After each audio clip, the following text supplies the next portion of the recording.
Hi all, welcome back to my channel moms dream. మీలో ఎవరైనా సరే నా ఛానల్ని ఫస్ట్ టైం చూస్తున్నట్లయితే ప్లీజ్ సబ్స్క్రైబ్ చేయండి, లైక్ చేయండి, షేర్ చేయండి. మనం ఇప్పుడు వీడియోలోకి వెళ్ళిపోదాం. ఈరోజు నేనైతే మీతోని మష్రూమ్ పులావ్ రెసిపీని షేర్ చేసుకోబోతున్నాను. నేను దీన్ని ఫస్ట్ టైం ట్రై చేశానండి.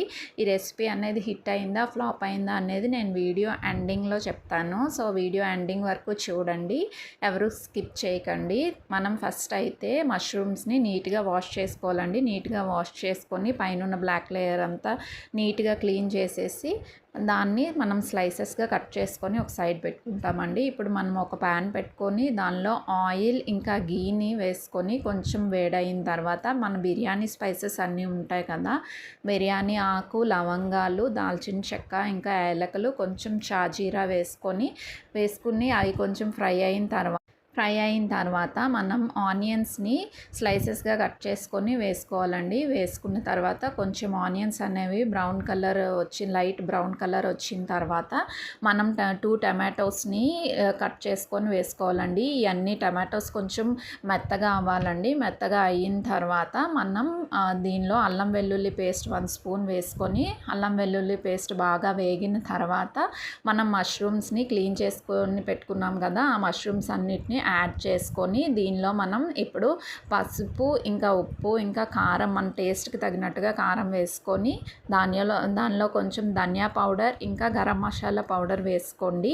దీనిలో అయితే 2 స్పూన్స్ ఆఫ్ కర్డ్ వేసుకున్నాను నేను. కర్డ్ వేసుకొని మొత్తం బాగా మగ్గాలండి. మగ్గిన తర్వాత ఆయిల్ బయటకు వచ్చేంత వరకు వెయిట్ చేయండి. చూడండి, మన దాంట్లో ఆయిల్ బయటకు వస్తుంది కదా, అప్పుడు వరకు ఫ్రై చేయండి. ఫ్రై చేసిన తర్వాత ముందుగా మనం నానబెట్టుకొని ఉన్న బాస్మతి రైస్ని తీసుకొని దీనిలో వేసుకున్నాను. ఇది కూడా కొంచెం కలిపేసి ఆ బాస్మతి రైస్ కూడా కొంచెం వేగేలా చూడండి, అప్పుడు టేస్ట్ ఇంకా బాగా వస్తుంది.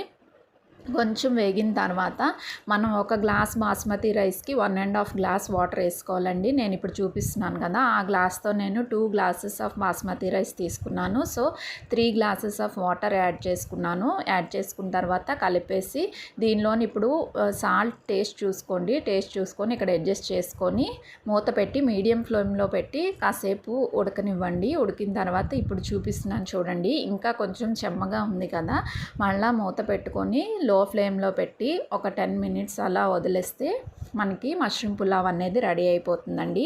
ఇది టేస్ట్ అయితే చాలా బాగా వచ్చిందండి. యాక్చువల్గా నేను మష్రూమ్స్ తినను, కానీ టేస్ట్ అయితే చాలా బాగుంది. మీరు కూడా ఈ రెసిపీని ట్రై చేయండి.